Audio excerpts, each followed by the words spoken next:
மீனா பூ கொடுக்கறதுக்காக போகிறாங்க. போகும்போது அங்கே சிந்தாமணியும் அந்த ஃபினான்ஷியர் 2 பேருமே சேர்ந்து பேசிகிட்டு இருக்காங்க. இங்கே பாரு, அந்த வீட்டை கண்டிப்பாக நம்ம வாங்கிடணும். அந்த மீனா, முத்து எல்லாருமே அந்த வீட்டில் இருக்கவே கூடாது. நீ அடிக்கடிக்கு அவங்களுக்கு ஃபோன் பண்ணு.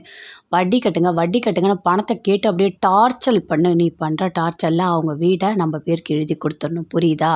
அந்த வீடு தான் நமக்கு முக்கியம் அப்படின்னு சிந்தாமணி பேசிகிட்டு இருக்காங்க. இது எல்லாமே மீனா கேட்குறாங்க. கேட்டுட்டு அங்கேருந்து அப்படியே வராங்க. வந்து எப்பவும் போல் கடையில் இருக்காங்க. முத்து வராரு. வந்த உடனே என்னங்க உங்ககிட்ட ஒரு முக்கியமான விஷயம் சொல்லணும் அப்படின்னு மீனா சொல்கிறாங்க. என்ன மீனா சொல்லு, எதுவாக இருந்தாலும் என்கிட்ட சொல்லு அப்படின்னு முத்து சொல்கிறாரு. என்னங்க நான் ஒரு இடத்துக்கு பூ கொடுக்க போனேங்க. அங்கே நான் பார்த்தேன் சிந்தாமணி அந்த ஃபினான்ஷியர் கிட்ட பேசிகிட்டு இருக்காங்க. நம்ம வீட்டை அவங்க வந்துட்டு எழுதி வாங்கிக்கணும்னு சொல்கிறாங்க. எனக்கு ஒன்றுமே புரியலங்க. நம்ம 7,00,000 ரூபாய்க்கு கடத்துக்கு போட்டோம்ல, அது ஏதோ அவங்க தான் வச்சுருக்கேன்னு சொல்கிறாங்க பத்திரத்தை. எனக்கு ஒன்றுமே புரியலங்க அப்படின்னு மீனா சொல்கிறாங்க. அதை கேட்டோன்னே முத்து அப்படி ஷாக் ஆகுறாரு. எனக்கு புரியுது மீனா, எனக்கு புரியுது. அம்மா தான் ஏதோ வேலை பார்த்துருக்காங்க.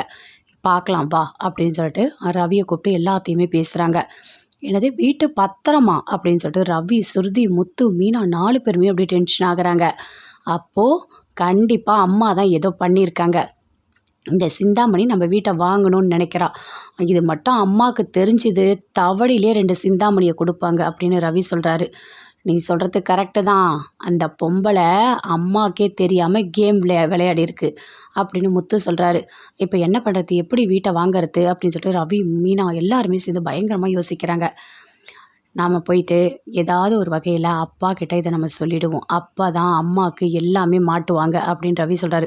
வேணாம் ரவி, வேணாம். அப்பா கிட்டலாம் நம்ம போய் எதுவுமே சொல்ல வேண்டாம். அவருக்கு ஏற்கனவே உடம்பு முடியல, அவர் வயசானவர். இவ்வளோ பெரிய பிரச்சனையை அவரால் தாங்கவே முடியாது. அம்மா பண்ணுற தப்பெல்லாம் அப்பாவால் ஒன்றுமே பண்ண முடியாது.